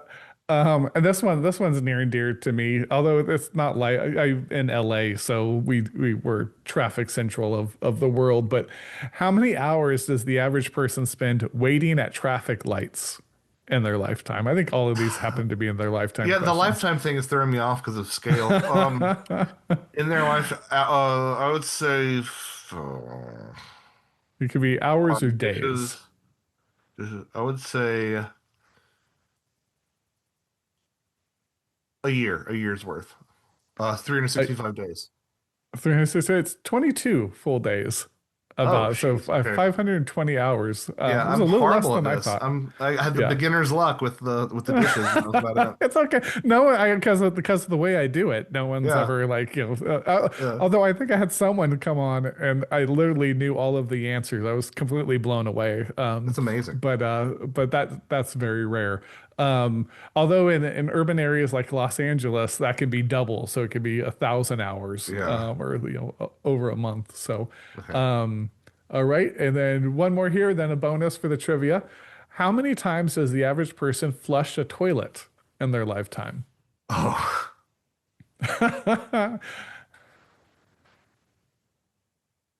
You can even give me the daily if you just want to do the daily, like how many times does a person flush a toilet daily? 500. I don't know. Let's say 750,000. 750. You're a little high. So they estimate it's about 5 to 7 times a day. And then this they gave them a 80-year time span. So that's about 140,160 toilet Oh flushes wow, gosh. Okay. in Yeah, a I've lifetime. it. Yeah. Okay. My brain is not equipped to handle this sort of scale. My wife is the household mathematician. She'd probably do a lot better at this. Very good, very Still good. fun And then though. the bonus question here. How many hours do I spend preparing shots for each episode? A half hour, 1 hour, 1.5, or 2 hours? think an hour. About an hour. Yep, yep. You Yeah, got it. You got that yeah. one. Awesome. Okay, so these are just rapid fire Okay, questions then. okay. So, um, best brass band of all time and what makes them great? Oh God. This is a great question. I'm never gonna ask this question. This is amazing. Um, uh, I'm gonna give two answers. Sorry. I'm gonna have to say Dirty Dozen for the way that they sort of mainstreamed, the way that they mainstreamed the art form and really brought it to national consciousness. I really have a soft spot for Youngblood Brass Band out of Madison, Wisconsin, because I was there for a while, and just Uh-huh. the level of the level of technical execution on what they do is pretty extraordinary. If anybody hasn't listened to those albums, Youngblood Brass Band, they're all just great. Okay, very cool. Thanks for that. It's a great Are question. all dolls haunted, or is it just mine? Yes, all dolls are haunted. They're terrifying. My wife, have you heard of these things? Let me take it out of here so it doesn't just reflect. But these la boo boos. Have you heard about I've this just weird now been hearing phenomenon? about them. No, I haven't heard Yeah. about the. Yeah, My I'm not. I just know what my I've wife, who's not into osmosis. toys, although these things are kind of terrifying. I don't know if you can see the Yeah, teeth they're on creepy. there. Yeah. Yeah, and my wife never was into toys. She's not like a collector, but she got into these for some reason. So I always get the name wrong. I call them Honey Boo Boo. I have to really concentrate on what the what their whole name is. But she got me that one and put them in a Laker jersey, thinking like I would love it. It sits here because it's a gift from my wife, and Right, right. I'm I'm I'm smart enough to know I need to keep it in a prominent area. But Yeah. all right, next one here. Piece of art you would give the aliens, assuming they're from outer space, to teach them about humanity, or maybe they're not from outer space, but I'm gonna have to say T.H. White's the once and future king. oh, very cool. I love that one. That's awesome. Um, I've always wanted a good King Arthur, like they made Game of Thrones, right, and that a good started, and they adaptation of started a yeah. King of Arthur one right at the same time, but it was really bad. Me and my wife tried to watch it, and it didn't last. But I was like, man, just it's such a story. Can you just let's get back to King Arthur? It's Yeah. such a It'll be hopeful lovely and to see. beautiful It'll be thing. lovely to see. Yeah. Yeah.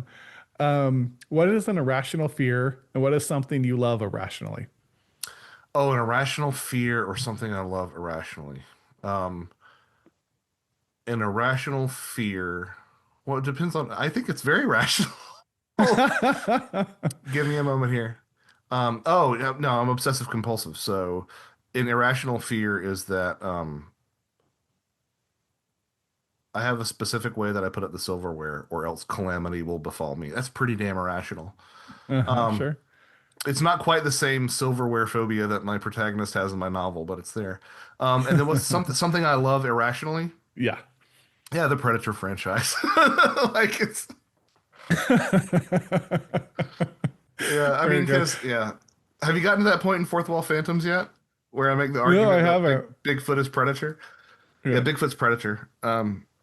Or I guess what I'm getting at is the there's sorry, I'm gonna say that I'm putting a pause on the rapid fire and I'm gonna give this It's okay. Go for it. Yeah. quick snapshot because I sort of left that dangling predator thread and now it's back here. Um, there are just too many similarities between modern stories of Bigfoot and Predator. And it's like Sure.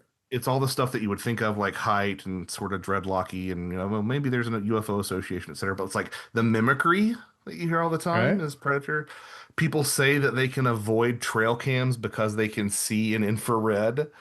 Right. Um, uh, there's allusions to spine ripping, jumping from tree to tree you see in some stories. But it's the Sure. cloaking because every time someone sees a cloaked Bigfoot, what is the first thing they say? They say, "Oh, it looked like Predator." Like the predator. Yeah. And it's weird because like there's a span of 2 months between Predator and Harry and the Hendersons, and Kevin Peter Hall is the guy in both of those suits.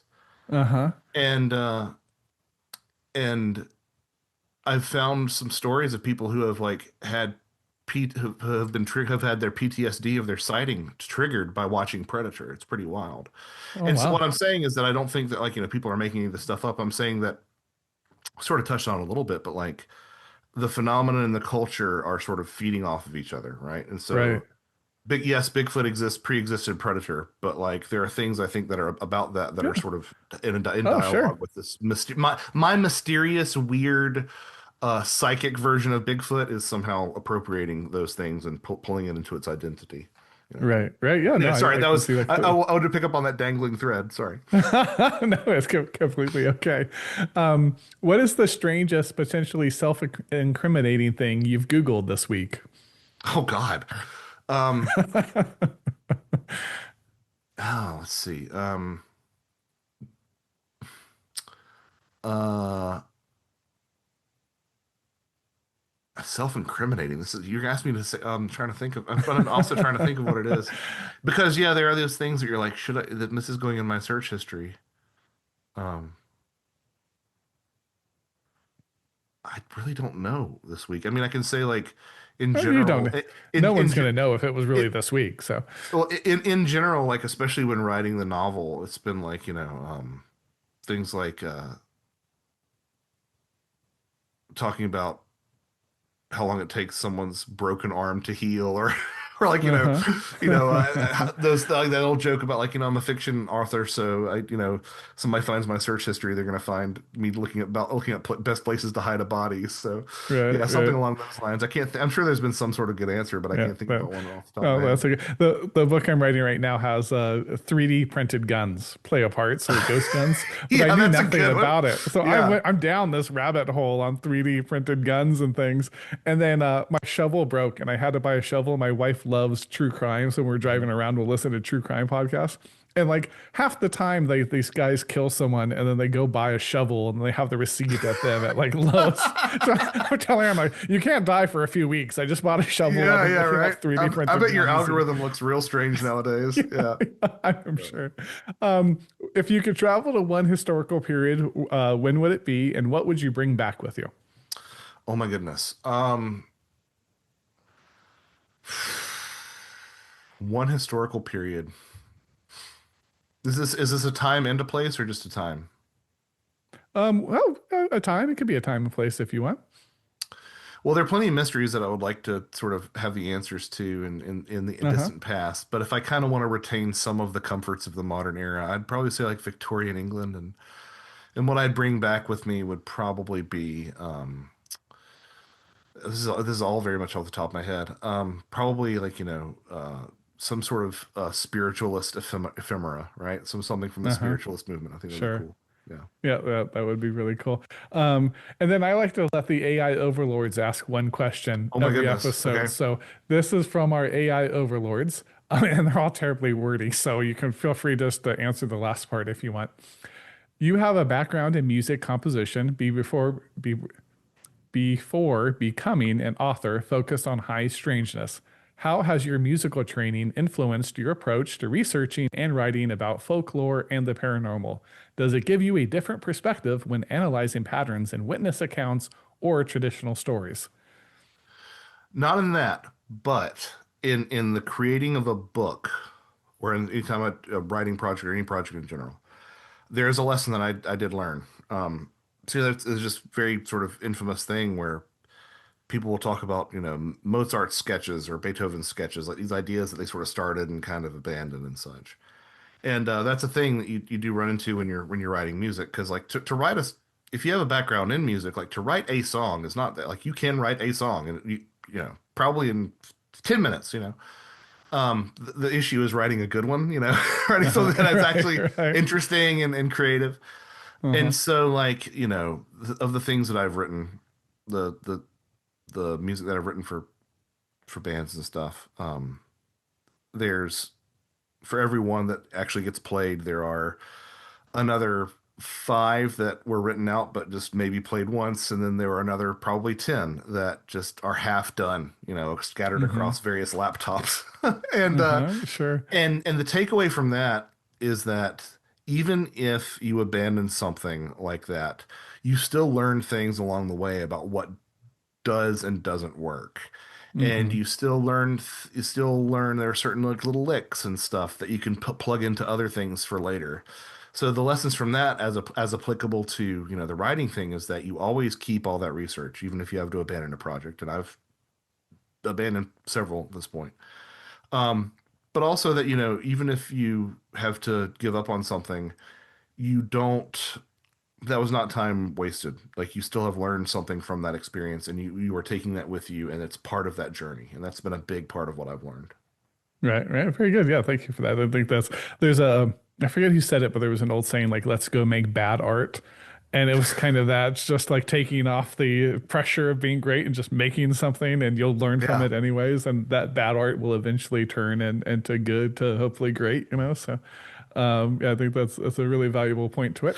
Um, were Well, you about to say well, so? yeah, there's one more thing if you want to talk. So that's about like the book writing part, but it occurred to me that there's something also that like sort of a lesson from music that I think is applicable to the phenomenon. Um, so if you have two pitches, let's say an A and a C, they are the whatever notes they are. If the A is above the C, it's a major sixth. If the C is above the A, it's a minor third. Um, Same notes, but just in terms of how you organize them, those are different intervals. And that was a lesson to me in terms of something that I've noticed about, especially parallels between the UFO phenomenon and the fairy folklore, is that sometimes inversion can be representation of something. In other words, if you see something, if you're drawing parallels between UFOs and fairies and you read something that's so diametrically opposite, that's when you go, oh, this is the same thing. Good example of that. Patrick Harper's Demonic Reality. He says that, you know, if you look at sort of the stories of the fairy exodus, which has been happening at least since Chaucer, but this idea that the fairies are being driven out by modernity or science or religion, and the fairies are leaving. You see this in Tolkien, right? The fairies, the Sure. elves going across the ocean. Um, he says that the fairies are always going, going, going, but never seem to be gone. And the ufologists tell us that the UFOs are always coming, coming, coming, but never here. And I Uh-huh. that was when I was like, okay, so that's what that is. It's like it's a way of Sure. like Yeah. something being the polar opposite that is still encompassing the same thing, just as you can have two pitches that, you know, the A and the C don't change, but how they're arranged, they can sort of become completely different things. So that's sort Right. of a lesson in a theoretical applied paranormal perspective that I've taken out of that. Yeah, yeah, sure. Yeah, that's really interesting. You know, it reminds me of too, with I forget the word for it, but it's like Kennedy's speech when he said, "Ask not what you can do for your country, ask what your or no, what your country can do for you. Ask what you can do for your I country." don't know When they why I take know it and this. A flip them. chiasmus?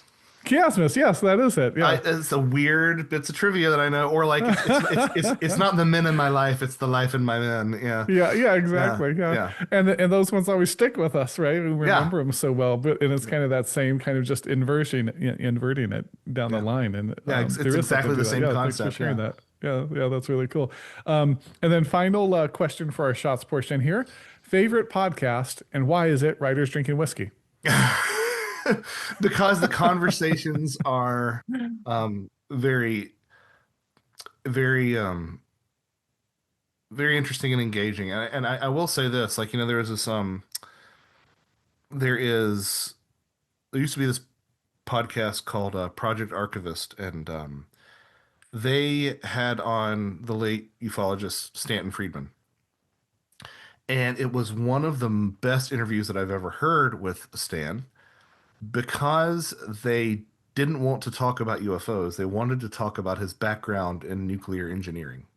And that to me is very evocative of some of the places that we've gone today, is to be able to step off of that well-trodden, canned path and to go into new places. And I think that's really cool that you do that. So that's why it is what it is. And is there, and I like to, self-congratulate myself there a little bit as a joke, but is there any other podcasts you like? I like to also spread some love here. So if there's Oh, a goodness. podcast you like, I'm happy to give them a plug right now. It's so hard nowadays, because there's so much good paranormal media that's out there. Um, Give me a moment. I'm going to come up with something that I really, really want to platform. Because I'm thinking of the ones that I just hit play on as soon as they pop up. I mean, my Hmm. friend Steve Berg has this great podcast called High Strangeness, HI, comma Strangeness, and Uh-huh. it's just a great blend of mixture and humor. And Steve is one of those people that I hope that I can sustain the same level of enthusiasm for these topics that Steve seems to have on a daily basis.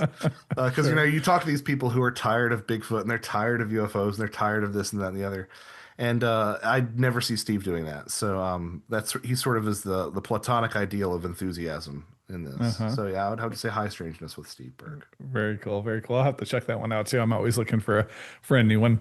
Yeah. My wife likes the true crime, and I like it, but there's a certain point it just gets depressing. Oops, I'm losing a earphone here. It can, yeah, that's for sure. And so the mixing over to just a Bigfoot tale or UFOs, whatever it might be, Refreshing, yeah. it is. It is. That's why we listen to Sasquatch Chronicles a lot of the times when she's either expended her true crime one she listens to, she's completely up to date, or it's like I just can't do any more, husbands and wives murdering each other because that's Yeah. 90% of it. I'm like I can't listen to anymore. Let's take a break and just hear someone be terrified of a Bigfoot walking like a spider or whatever it might be. Um, so very cool. So thanks for that. So I do want to get to the reading here. So did you Sure. have something you could read for us today? I did. Let's see how long it is. It's like 3 pages. Oh, that's um, perfectly fine. from Fourth Wall Phantoms. And it's going to sound a little contentious, but we'll get there. This is the end of the section on UFOs, and it's sort of a my state of the union on where UFOs are Uh-huh. going. Very cool.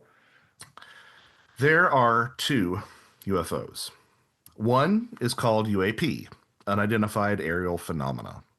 It is a mystery, confronting and confounding, yet inherently understandable, given enough time and scientific resources. It has found safe refuge in charts and spreadsheets, in the lamplit halls of academia, in the pages of respected newspapers. Coalitions of scientists and even venture capitalists coalesce around it. The other is called the Flying Saucer. It, too, is a mystery, but seems a little fuzzier. The frazzled field investigators have their suspicions, but it may well be unknowable. It counts among its safe havens pulp magazines, abused trade paperbacks missing their covers, and sensational tabloids. In other words, in stories, not data. Around this UFO gather ghosts and goblins, monsters and madmen. This dichotomy is not new. A tension has existed for decades. Its borders are just thrown into sharper relief in 2024. On one side of the conference hall, everyone held Geiger counters and cameras. On the other, a loose-knit circle of people sharing stories, searching for meaning. But back then, a certain communitas was evident. Everyone was in the basement of a Ramada Inn. Nowadays, not so much. Watch your toes. I don't want to step on them. Before continuing down this inflammatory road, I want to make something clear for fear of being too broad in my condemnation, or indeed it seeming like a condemnation at all. I am not speaking from a place of bitterness. Some of my most ardent supporters come from the UAP camp. I know dozens of scholars who regularly cross the divide in good faith. Many of them appear in this book. I say what I am about to say from a place of love. I am afraid of losing the flying saucer. Not UAP. That's in its infancy with its best years ahead. But the saucer is on the ropes. Each year sees it eclipsed by more respectable research. Far too often, this is spearheaded by someone new to the discipline with unrecognized biases, a priori assumptions, and a startling lack of awareness of what has already been said. Someone new to the field who hasn't done their literature review. This might sound like I'm gatekeeping. I'm not. Come one, come all, freshmen and veterans. But for the love of God, read and do the homework. I grow increasingly frustrated by lauded voices, newly minted as UAP experts, stepping forward and making claims that saucer fanatics speculated on decades ago. And not just the fringe folks. I'm talking about the legacy of genuine scholars, people like Dr. Thomas Bullard, Dr. Kenneth Ring, Dr. Vallée, and countless others, ignored only to have their insights repeated by new faces as if they're revelatory. For comparison, consider the psychedelic renaissance of 2018. Suddenly, it was not only acceptable but intellectual to discuss mind altering substances in polite society. Never mind the fact that thousands of indigenous cultures, mostly non-white, but I'm sure that's a coincidence, had espoused the virtues of entheogens for literal millennia. And yet, despite this new openness, just about everyone I know involved in psychedelia pre 2018 will tell you that the quality of that community has diminished significantly since it became mainstream. This isn't some hipster version of, oh, I was into it before it was cool. It's objectively poorer, in no small part due to the influence of capitalism. There once existed a belief that a magical gem lay buried within the head of a toad. Obtaining one might offer tremendous, marvelous power akin to the fabled philosopher's stone of alchemy, but you had to do the dirty work of grappling with the toad. Do not give in to revulsion, for therein true value may lie. So you know what? While we're at it, let's add the kooks to the lit review and the reading list. You have to wade through the swamp of Keel. The bogs of Barker and Beckley must be crossed, and watch your step in the Moseley quicksand. A better understanding of the UFO lies not in these places, but the path certainly takes you through them. I don't think there's a way around. You have to get dirty. By all means, take a bath later, but don't be squeamish now. But too many people aren't doing that. They're avoiding these authors like the plague. They'd rather be seen in public with a hustler in their hands than a copy of Operation Trojan Horse.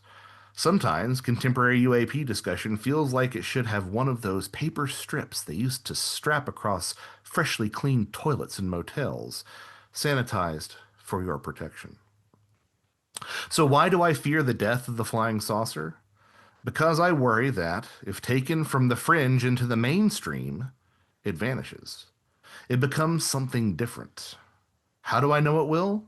Because it has always changed when we look at it differently.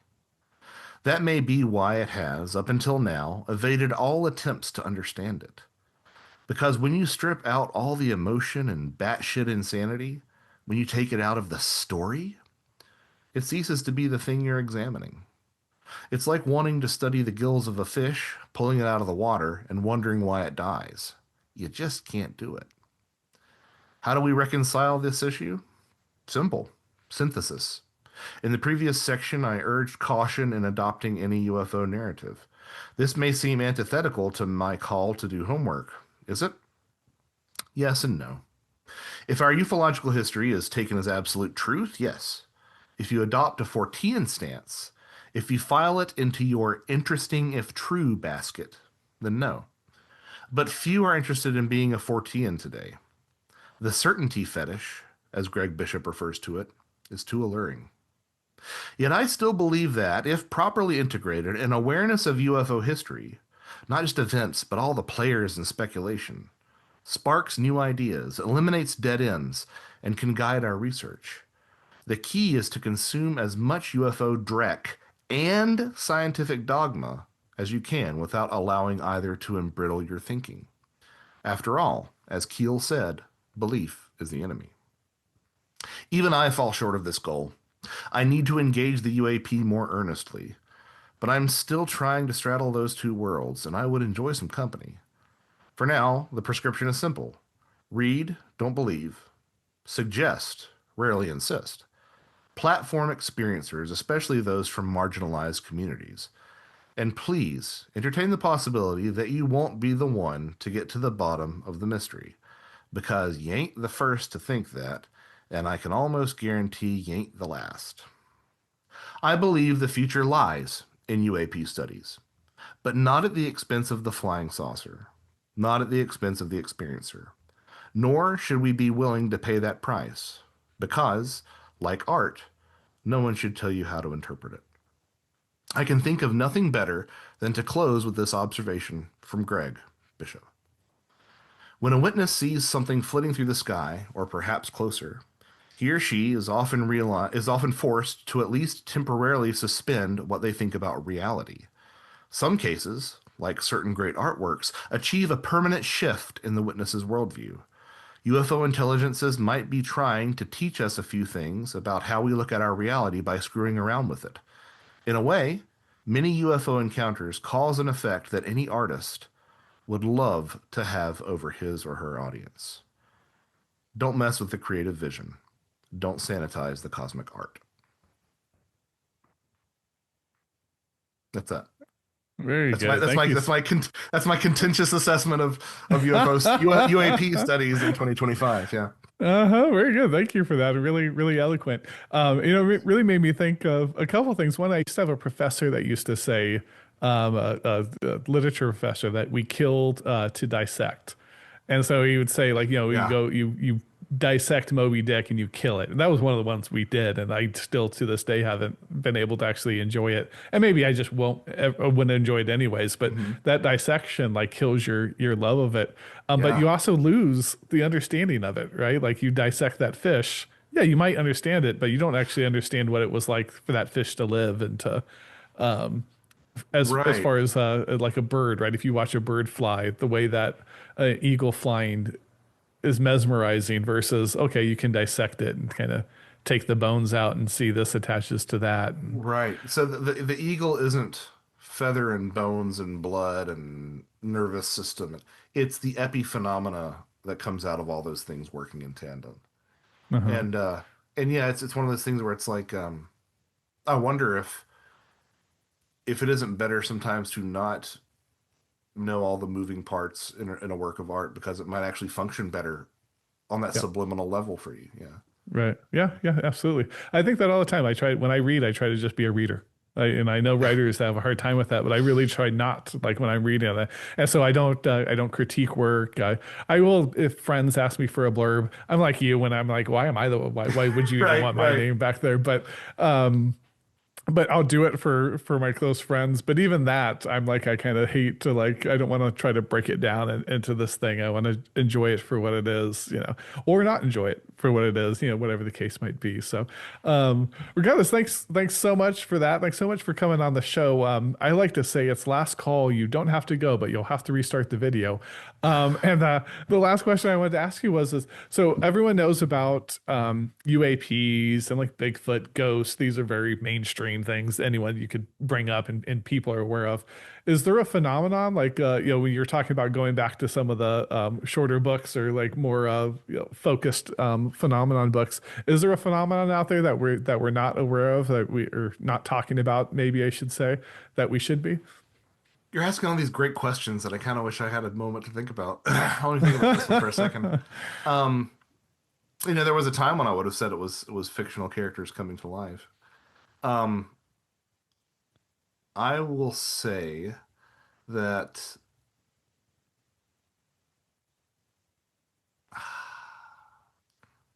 I can talk to you about my favorite obscure cryptid or this or that, but like should that we should be aware of is the tricky one.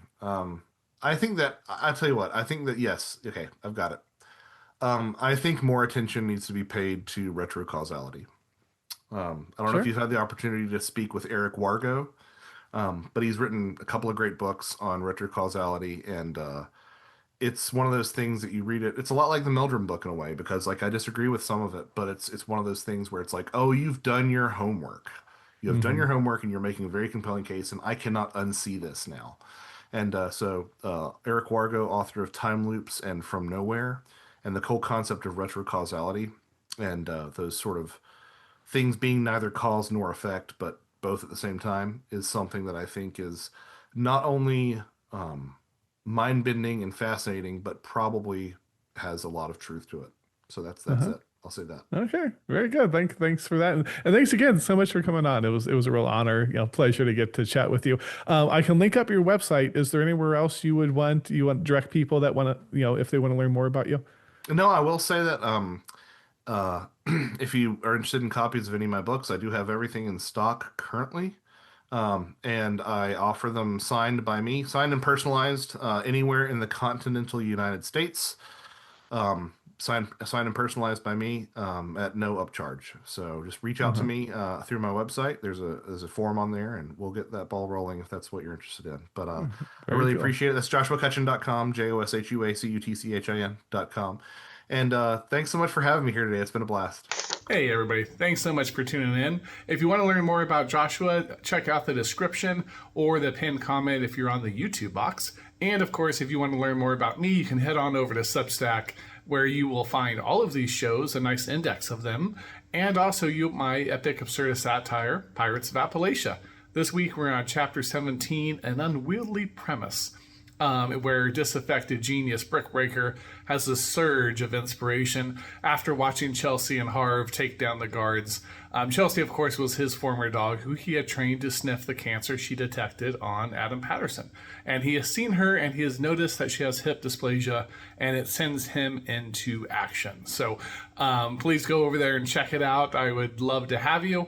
And, of course, you can just stay here, too, and pick the next video it thinks you're going to love. Or that perhaps I picked. Who knows how these things work exactly, because I forget so often. So thanks again, everybody. It's been a real pleasure, and cheers.